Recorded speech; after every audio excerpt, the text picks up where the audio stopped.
우리가 구약 성경 하면 뭐 두께가 너무 크고 그래서 엄두가 안 납니다만은 간단합니다. 쉽게 생각하세요. 어렵게 생각할 거 없습니다. 딱 두 가지 사건만 여러분 기억하면 구약 성경은 다 풀립니다. 첫 번째가 출애굽 사건이에요. 뭐 여러분 출애굽 사건이야 뭐 너무나 잘 알죠. 두 번째는 출바벨론 사건입니다. 근데 출바벨론 가면 이거 뭐지? 처음 들어보네. 여러분 출애굽은 우리가 잘 알지만 출바벨론 잘 알아야 돼요. 그래야 예언이 풀립니다. 뭐 잘 알다시피 출애굽은 이스라엘이 광야에서 광야교회를 체험했죠. 하나님이 가장 사랑하는 교회는 예루살렘 성전이 아니라 광야교회예요. 그거 아셔야 됩니다. 하나님께서 예루살렘 성전 사랑하셔서 예수님께서 왜 그 예루살렘 성전 부셔버렸어요? 저주해버리잖아요. 광야교회가 마지막 때 하나님의 남은 자의 공동체로 들어오는 겁니다. 그래서 중요합니다.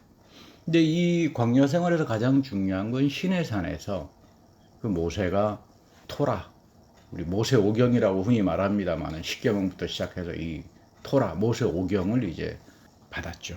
근데 이걸 한마디로 줄이면 다른 게 아닙니다. 하나님께서 여호와 하나님께서 우리를 애굽에서 구원하셨다.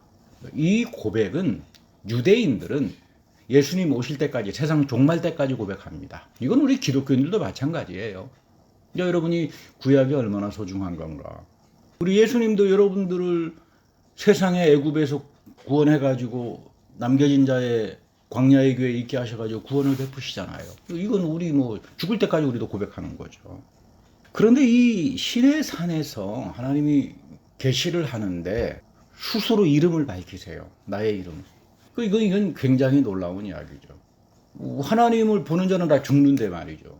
모세가 보여주십시오 그랬더니 뒷모습을 보여줬는데 이름을 밝혀요. 여러분 이름은 인격이에요. 김아무개 이아무개. 그런데 뭐 예를 들어가지고 누구 집 아들 딸 하면 벌써 이게 이야기가 달라지잖아요. 이름을 부여한다는 것은 인격적인 관계입니다. 그 이름이 여호와예요. 여호와.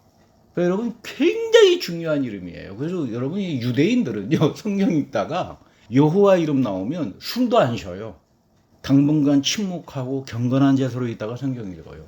그 정도로 거룩한 이름이죠. 부르지도 못해요. 근데 우리가 잘 뭐 여러 차례 말씀드렸습니다만 기원전 한 250년도에서 300년 사이에 애굽의 알렉산드리아에 거기 유대인들이 뭐 시브리어를 다 잊어버리잖아요. 아람어도 잊어버리고 그리스 문화로 동화되기 시작하니까 이거 안 되겠다. 그래서 이제 70명의 유대인 학자 중에 그리스말을 잘 아는 이 사람을 초청해다가 번역을 시킵니다. 후세들을 위해서.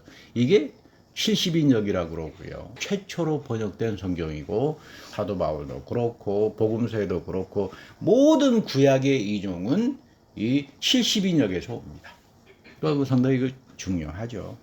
그런데 유대인들은 예수님이 오시고 난 다음 90년도에 한 7, 800년에 걸쳐가지고 장구한 세월의 구약의 경전들을 잘 수집해가지고 90년대에 우리는 이거를 우리의 히브리 성경, 이스라엘 사람들의 성경으로 반포했습니다. 그게 90년도.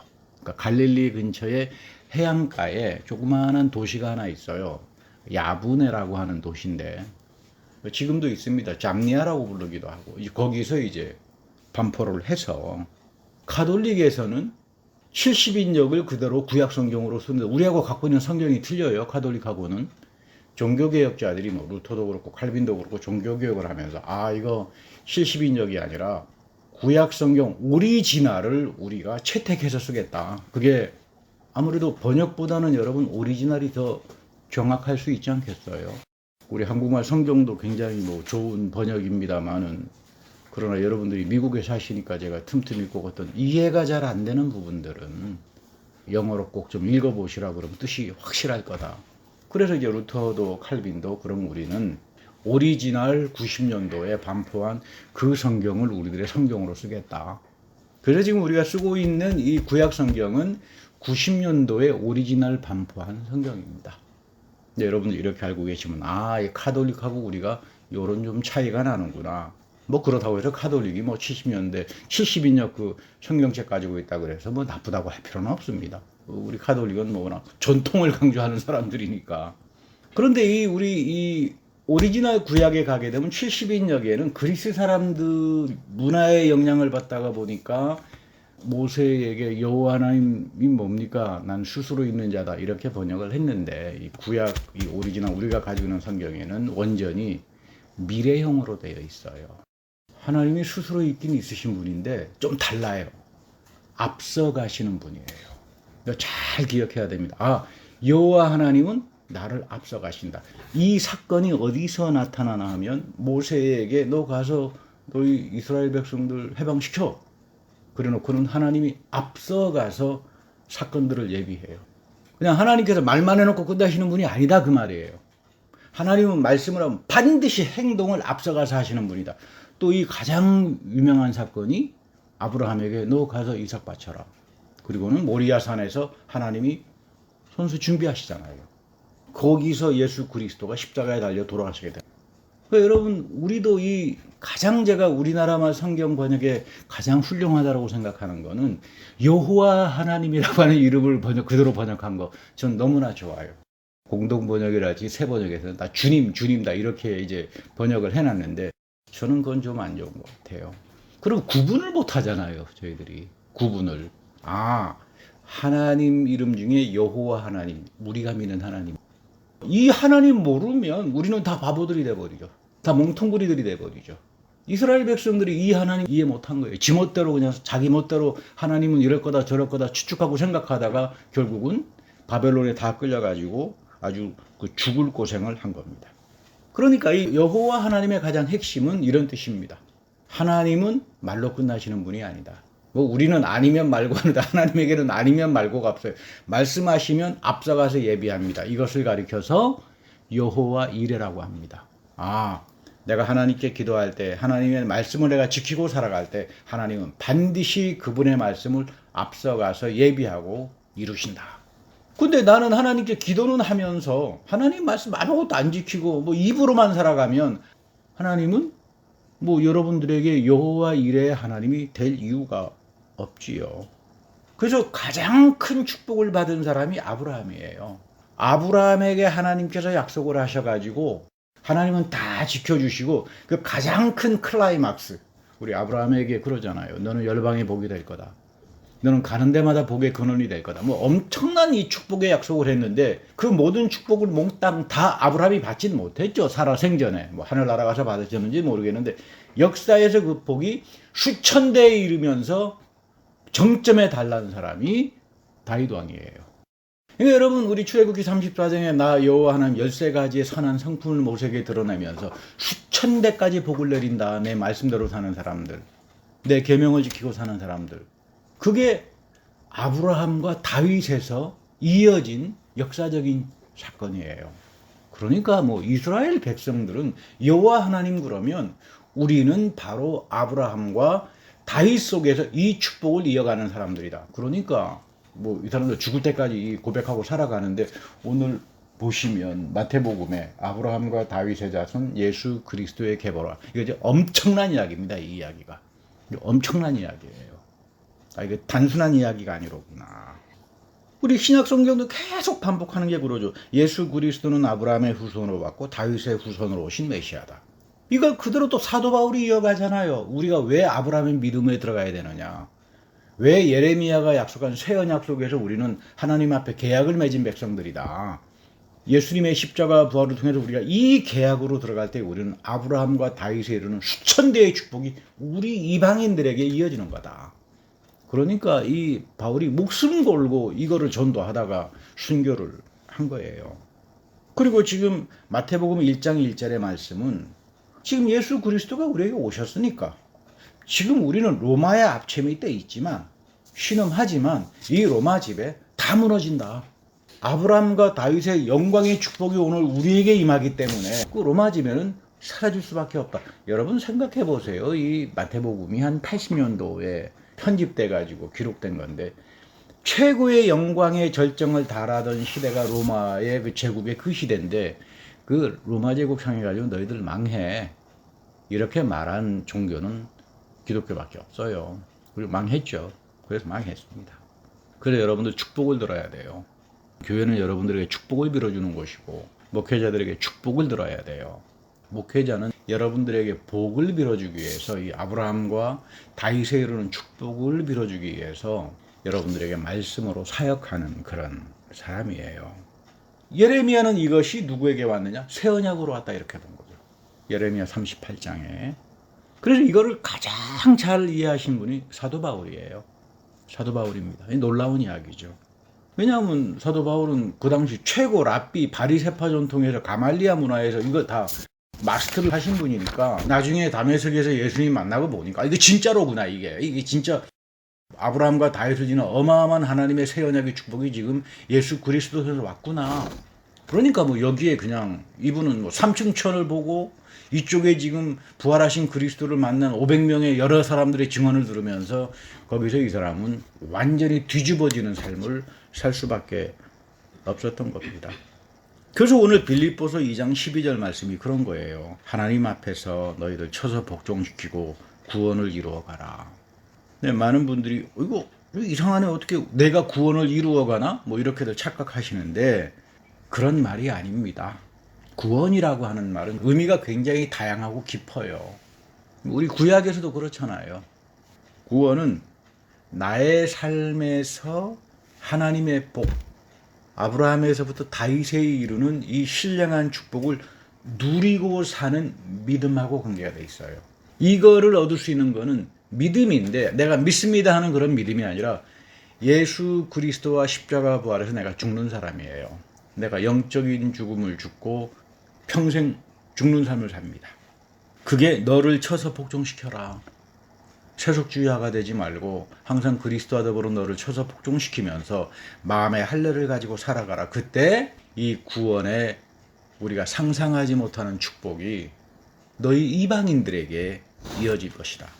이게 빌립보서 12장 말씀의 핵심입니다. 그래서 바울이 말합니다. 사랑하는 여러분, 여러분이 언제나 순종한 것처럼 내가 여러분과 같이 없을 때에도 더욱더 순종하세요. 그러니까 여러분, 성경에서 말하는 순종이라고 하는 것은 억압과 권위에 대한 복종 이런 거하고 아무런 상관이 없어요. 바울이 순종이란 말을 쓸 때는 전부 다 아브라함의 믿음의 순종을 말하는 거예요. 아브라함은 하나님과 약속을 순종하면서 지켰다. 뭐 지금 우리 성경에 보면 아브라함과 하나님이 맺은 약속, 다윗하고 맺은 약속, 그거 다 우리하고 맺은 겁니다. 예수 안에서. 근데 여러분 순종 안 하면 이건 뭐 하나님께서 아무리 그런 축복을 주고 여호와 하나님께서 나하고 그리스도 안에서 이런 새 언약을 맺었다 그러더라도 나 그거 싫어 해버리면 이게 해볼 도리가 없죠. 그래서 솔로몬에게는 바로 이 순종이 하나님 말씀을 듣는 지혜로 완성이 되는 겁니다. 그러니까 아브라함의 순종은 솔로몬의 지혜를 듣는 완성으로. 그래서 아브라함과 다윗. 그런데 이제 유대인들은 이 솔로몬이 마지막 때 큰 왕국은 세웠지만 타락했기 때문에 솔로몬은 빼고 아브라함과 다윗에 이르는 수천 대의 축복이 여호와 하나님을 통하여 우리 유대인 백성들에게 왔다 그러지만 아직 안 왔죠. 오히려 그게 예수님을 통해서 우리 새 언약의 축복으로 이제 왔다. 그걸 사도 바울이 지금 이야기해 주는 겁니다. 그러니까 우리가 하나님 앞에서 듣는 마음이 참 중요합니다. 여호와 하나님이 누구신지, 그리고 항상 그 말씀을 들을 때 하나님 그 말씀 이해하고 잘 깨닫게 해 주십시오. 그리고 머리로만 이해하는 것이 아니라 그 말씀 순종하고 두렵고 떨리는 마음으로 주님의 말씀 잘 계명 지키면서 살아갈 때 정말로 우리가 상상하지 못하는 수천 대에 이르는 믿음의 축복을 나에게도 내 가정에도 내 후손에게도 이어주십시오. 여러분, 이런 기도, 이게 우리가 사순절에 해야 되는 중요한 기도 제목들이에요. 여러분, 교회를 다니면요, 하나님이 주시는 지식과 믿음을 통해서 명철해져요. 엄청 똑똑해집니다. 뭐 여러분들이 뭐 좋은 학교로 안 나와도 상관없어요. 하나님 말씀으로 내가 교육이 되고 순종이 되어서 성령을 통해서 지식과 지혜를 배우기 시작하면 여러분, 세상에서 아무리 좋은 대학을 나오더라도 쫓아오지 못합니다. 이게 지금 이 명철의 축복이 또 여호와 하나님 말씀 속에 담겨져 있다. 바울은 말합니다. 너의 구원을 이루어가라. 내가 내 구원을 이루어가야 되죠. 아무리 하나님께서 축복을 했고 내가 계약의 백성으로 들어왔지만 예수 안에서 이거 내가 이루어가지 않으면 그 구원 속에 담겨져 있는 그 어마무시한 축복이라고 하는 건 다 뭐 물에 빠져버리잖아요. 너희들은 성령 안에서 믿음을 선물로 받은 자들이다. 그러니까 구원이라고 하는 건 뭐 너희들이 생각하는 것처럼 죽고 영원히 천당하면 되지 이런 이야기를 바울이 하는 게 아닙니다. 궁극적인 구원이라고 하는 건 부활이죠. 몸에 다시 사는 건데 아브라함과 다윗의 수천에 이르는 축복을 그리스도 안에서 이어가려면 좀 경건도 해야 되고 두렵고 떨리는 마음도 가져야 되고 마음에 한려 이런 것들이 우리가 특별히 사순절에 다른 때는 몰라도 사순절만큼은 내가 금요 집회도 좀 나오고 이 사순절만큼은 내가 좀 세속화된 나의 생각을 좀 줄이고 좀 이렇게 좀 명철해지고 그 하나님 앞에 순종하는 시간을 좀 가져야 되겠다. 이런 소중한 마음들을 다 가지고 살아가시기 바랍니다. 우리가 이럴 때 아브라함처럼 하나님을 여호와 하나님을 인격적으로 만나고 체험하게 됩니다. 그런 사람들에게 하나님은 앞서가셔서 여호와 이레의 사랑, 두려움과 떨림을 가지고 너의 구원의 삶을 이루어가라. 그 아브라함이 얼마나 두렵고 떨렸겠어요. 이삭을 바치라고 그랬을 때. 그러나 하나님께서는 그 순종하는 사람들을 통해서 상상하지 못하는 축복. 그 축복은 단순히 이삭만 살아난 게 아니라 예수 그리스도가 거기서 십자가에서 돌아가신 거다. 그 이야기입니다. 그래서 우리 구약학자들은 그런 말을 합니다. 왜 지금 그 본문을 이야기할까? 그 당대 아브라함 시대는 전부 다 사람들을 갖다 바치는 몰록에게 제사를 드리는 문화들이었어요. 불에 태워 죽이고. 우리 이스라엘도 보면은 역대상이라서 열왕기 쪽에 보면 막 이스라엘 왕이 막 우상숭배에 빠지니까 자기 아들을 막 그냥 몰록에다가 갖다 붙이고 불에 태워 죽여버리고. 아브라함 시대 때 고대 근동의 메소포타미아 문명이 그랬는데 이거에 대해서 지금 하나님께서 강력하게 비판하는 내용이에요. 우리가 믿는 하나님은 몰록이 아니다 이 말이에요. 여러분들 세상에 속해서 세속주의를 쫓아가게 되죠. 처음에는 굉장히 좋은 것 같은데 세속주의는 다 우상숭배예요. 다 나에게서 생명을 뺏어버리고 몰록처럼 탐욕하게 만들고 탐심 가지게 만들고 권력, 돈 이런 데 쪼달리다가 나중에는 쫄딱 망하는 게 세속주의고 우상숭배입니다. 목사님 나는 우상숭배 안 하는데요. 절간에도 안 다니는데 지금 그런 이야기가 아니에요. 우상숭배라고 하는 건 세속주의예요. 완전히 하나님의 신령한 여호와 하나님의 약속, 계약, 축복을 전부 다 세속화시켜버리니까 그까짓 거 그건 뭐 다 거짓말이겠지. 옛날 이야기겠지. 이렇게들 생각하니까 이게 하나님 보시기에 참 너는 미련한 자다. 이렇게 되는 겁니다. 오늘 예레미야 본문에서도 똑같은 말씀을 하세요. 나의 백성 이스라엘은 나를 참 잘한다고 생각해. 근데 참 어리석은 사람들이다. 이 이야기예요. 왜냐면 하나님을 몰라요. 여호와 하나님을 몰라요. 이 사람들이. 이스라엘 백성들은 우리가 하나님을 가장 잘 안다고 생각했겠죠. 근데 정작 여호와 하나님이 누군가? 우리가 믿는 이 여호와 하나님. 아브라함 안에서 다윗까지 오셨던 이 하나님이 어떤 분인가? 몰라요. 여러분 교회 평생 다녀봐야 여호와 하나님 이름을 모르면 그거 참 부끄럽게 될 수밖에 없어요. 그러니까 아브라함과 다윗에 이르는 하나님, 이 여호와 하나님을 믿으려면 계약에 들어와야 되고 말씀대로 살아야 되고 인격적으로 책임을 가지고 살아야 되는데 뭐 다 이방 문화에 합쳐지고 세속주의에 다 전부 다 갖다 놓고 한 발은 세상에 한 발은 교회 뜰에 왔다리 갔다리 하면서 자기네들이 하나님 가장 잘 섬긴다고 하니까 이거 뭐 교회가 하나님 보시기에 주식회사처럼 되지 않겠습니까? 그래서 하나님께서 어리석은 백성이라고 합니다. 너희들 미련한 자들이다. 여러분 저 위험합니다. 우리가 하나님이 저를 볼 때 너 참 부담스럽다. 여기까지는 그래도 조금 괜찮아요. 근데 요 도를 넘어가면 안 되는 말이 있어요. 넌 미련한 자다. 이거는 심판이에요. 여기서는 되돌리지 못합니다. 그러니까 내가 좀 부담스러운 존재로 살면 좀 회개는 되지만 너 미련한 자야라고 하는 하나님의 음성이 떨어지면 회개해봐야 그건 어려워요. 여러분 이거 명심해야 됩니다. 지금 보니까 너희들은 나쁜 짓 하는 데는 지혜스러워요. 안 가르쳐줘도. 근데 좀 선한 일 하려면 말로만 해요. 입으로만 하고. 그래서 오늘 그 23절에 보면요. 이 엄청나게 중요한 표현이 나옵니다. 예레미야 이거 예언이에요. 오늘 우리가 예언을 좀 풀어야죠. 땅을 바라보니 그것이 토우하고 보우하다. 히브리어 원전을 읽으면 그렇습니다. 토우하고 보우하다. 그 말이 땅이 혼돈하고 공허하다. 내 백성이 미련한 자식이라 악을 행하기에는 지각이 있으나 선을 행하기에는 무지하도다. 보라 내가 땅을 보니 혼돈하고 공허함이 하늘에 빛이 없다. 여러분 이거 미치고 놓으세요. 이거 진짜 중요한 예레미야의 예언입니다. 이건 무슨 말이냐면요. 여기 쓰여진 혼돈과 공허라고 하는 그 히브리 원전이 토후부 하오부인데 이거 바벨론의 말뚝이 신, 티아마트 신, 이방 신을 섬기고 하늘에 빛이 없었던 그 어둠의 세력을 말합니다. 그러니까 이게 뭐냐면 너희들 결국 바벨론에 끌려가서 직사게 고생할 거다 그 말이에요. 그러니까 이미 바벨론에 끌려가서 너희들은 그 70년 동안 엄청난 그 유폐의 생활과 고생을 할 거다라고 하는 말을 너희들이 미련하니 하나님 말씀 지키는 데는 무식해. 입으로는 다 한다 그래. 나쁜 짓 하는 애는 결국 너희들은 미련한 자들이고 결국 하나님의 무서운 바벨론의 형벌이 너희들에 떨어질 거다. 이거는 여러분, 하나님 너무 지나치지 않습니까? 지나친 게 아니라 끊임없이 하나님이 경고하다가 말을 안 들으면요. 그때 한번 하나님께서 꽝 하면 그때는 회개해봐야 소용없습니다. 근데 이거 사도 바울이 로마서에서 하나님이 너 하고 싶은 대로 해. 그러니까 여러분 이게 제일 무서운 심판이에요. 그래? 너 하고 싶은 대로 해. 여러분 이거 예레미야적인 심판이죠. 우리가 이 미련한 자들은 더 이상 미련한 짓 하지 말아야 돼요. 이거 내가 지금까지 교회 신앙하면서 뭐 하나님께 좀 부담스러운 존재가 되는지는 모르지만 이거 내가 미련한 자가 된 거 아닌가. 우리 사순절에 특별히 기억하고 이거 내가 토후부 하오부처럼 돼서야 안 되지. 내가 이 바벨론에 끌려가는 이런 그 세상주의에 끌려가가지고 결국은 처음에는 좋아 보이지만 나중에는 다 인생 망쳐버리는 이런 노예처럼 살아가는 이런 삶을 살진 말아야지. 여러분 이 사순절은 하나님 앞에서 어리석은 자로 살지 말자. 수년 전 어떤 분이 저에게 오셔서 목사님에게 문제가 많습니다. 그래서 무슨 문제예요? 그랬더니 여러 가지가 많은데 특별한 문제가 교인들을 훈련시키지 않는데 문제가 있다.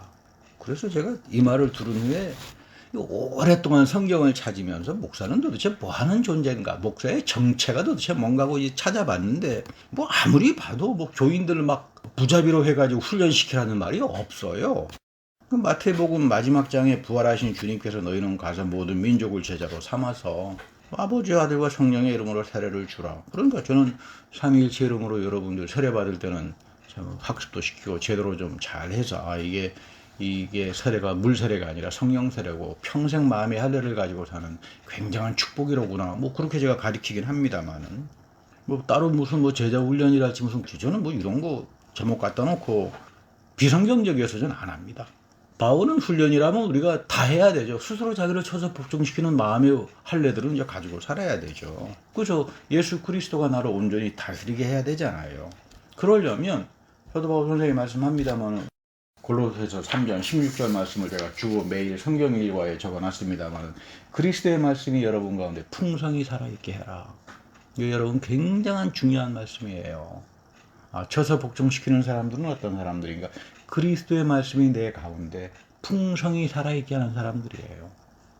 특별히 사순절은 그리스도의 말씀이 하나님의 말씀이 토라의 말씀이 아브라함과 다윗을 이루는 수천 대의 축복의 말씀이 내 안에서 좀 풍성하게 좀 살아있도록 하기 위해서 좀 훈련도 하고 그래야 되겠다. 제가 왜 이렇게 예언의 말씀을 강조하나 하면 마지막 때 예언이 끊깁니다. 그래서 예수님께서 너희들 다 믿음 떠날 거다. 우리가 믿는 새 언약의 예언의 의미 알고 지금 교회 다니는 사람 별로 없을 겁니다. 여러분 이거 왜 믿음을 떠납니까? 예언의 의미를 모르니까. 내가 받은 축복이 뭔지를 모르니까. 자기가 받은 축복을 내가 마음의 할례를 가지고 신령하고 두려움을 가지고 이루어가는 아브라함처럼 살아가지 못하니까 엉뚱한 데 가서 무슨 훈련받고 이슬람 선교 뭐가 그렇게 여러분들 중요합니까? 이런 희한한 시대를 우리가 살고 있다. 사순절입니다. 우리가 흔히 영적 훈련을 하는 절기다. 내 마음의 훈련, 내 마음의 할례를 하고 하나님 말씀 앞에서 쳐서 복종시키고 아브라함과 다윗에 이르는 수천 대의 새 언약의 축복을 사모하면서 내가 날마다 죽는 그리고 내가 지금까지 하나님 계명대로 말씀대로 내가 참 살지 못했다. 참 내가 핑계를 대고 내 처지 때문에 합리화를 하고 변명을 하고 살았는데 그까지는 아마 하나님께서 넌 참 부담스러운 존재로구나 이렇게 볼 겁니다. 내가 지금까지 부담스러운 존재로 살진 않았나 좀 돌이켜보기도 하고 혹시 내가 지금 예레미야가 이야기하는 것처럼 미련한 자가 아닌가 그럼 여러분 큰일 납니다. 미련한 자의 길로는 가지 마세요. 그러니까 절대로 신앙생활은 내가 마음에 흡족한 것이 좋으니까 이런 거 아닙니다. 하나님 마음에 합한 자가 되어요. 아브라함도 다윗도 하나님 마음에 합한 자죠. 우리 다윗을 향한 하나님의 축복의 말씀이 뭡니까? 너는 내 마음에 합한 자다. 누구처럼? 아브라함처럼. 아브라함처럼. 그래서 오늘 마태복음에도 아브라함과 다윗의 자손 예수 그리스도에게보다 이 예수를 통해서 하나님 마음에 흡족했던 아브라함과 다윗이 너희들에게 새 언약의 축복으로 수천 대에 이르는 복으로 갈 것이다. 그거를 얻으려면 그냥 안 된다 이 말이에요. 쳐서 복종시켜서 너의 구원을 이루어가라. 구원의 복을 이루어가라. 이런 이야기 하나 있습니다. 하나님께서 사람에게 축복을 줘야 되겠다 생각을 해서 천사에게 자 너희들이 이 나의 복을 사람들에게 갖다 주어라. 그랬더니 하나님의 명령을 받은 천사들이 이제 사람들이 또 뭐 너무 행복하고 너무 복을 받고 형통하면 뭐 마음에 샘이 생길 것 같아요. 천사들도 그렇잖아요. 아이고 뭐 좀 너무 우리보다 또 잘 돼버리면 샘이 생길 것 같아서 뭐 물론 이건 탈무드 전설에 나오는 이야기입니다. 어디에다가 이거를 이제 갖다 놓지 뭐 하나님의 명령을 어길 수는 없으니까 곰곰이 생각하다가 바다 깊은 곳에다가 숨겨두자. 아니 그러다가 하나님께서 요놈하면 큰일 나니까 그건 안 되겠다. 그건 안 되지. 그리고 사람들이 워낙 재주가 좋으니까 또 바다 깊숙한데 숨겨봐도 다 그것도 모험심을 가지고 배를 만들어가지고 다 찾아낼 거야. 그럼 아주 높은 산 꼭대기에다가 보물찾기식으로 감춰놓을까? 그것도 안 돼. 사람들 산에 올라가가지고 별짓 다 해가지고 하나님의 축복을 찾아갈 거예요. 그래서 한 천사가 마지막 결론을 내렸습니다. 원래 사람은 자기 머리 좋은 것만 믿고 자기 재주만 믿고 쉽게 교만하고 자만하니까 가장 가까운 그 마음에다가 하나님의 축복을 숨겨놓자. 그러면 못 찾을 거다. 그랬더니 이스라엘 백성들이 자기 IQ만 믿고 잘났다고 믿고 우리는 하나님의 선민이야 그러면서 제멋대로주의에 빠졌다가 결국은 자기 마음속에 담겨져 있는 하나님의 넘치는 축복을 찾지 못했다. 그래서 망했다. 이런 이야기가 유대인들의 탈무드에 내려오는 하나의 교훈에 관한 이야기입니다. 여러분 우리도 마찬가지입니다. 하나님께서 우리를 피로 사셨는데 우리를 그렇게 소중하게 보는데 예수 그리스도 안에 담겨지는 그 새 언약의 그 신비가 이게 아브라함과 다윗에 이르는 수천 대의 축복이 오늘 나에게 이루어지는데 나는 얼마나 이거를 쳐서 복종시키면서 나의 구원을 이루어갔는가. 나는 얼마나 하나님 말씀 앞에 순종하고 말씀대로 하려고 애를 썼는가. 내가 정말로 하나님 앞에 부담스러운 존재는 아니었나. 정말 내가 하나님 보시기에 참 너는 미련한 자다. 이런 건 없었나. 자, 이런 것들을 우리가 반성하고 내 마음속에 하늘의 신령한 보배를 담고 살아가는 그래서 여러분들에게 이 구원의 축복 아브라함과 다윗의 신령한 복을 이어가는 귀한 여러분들이 되기를 축복합니다.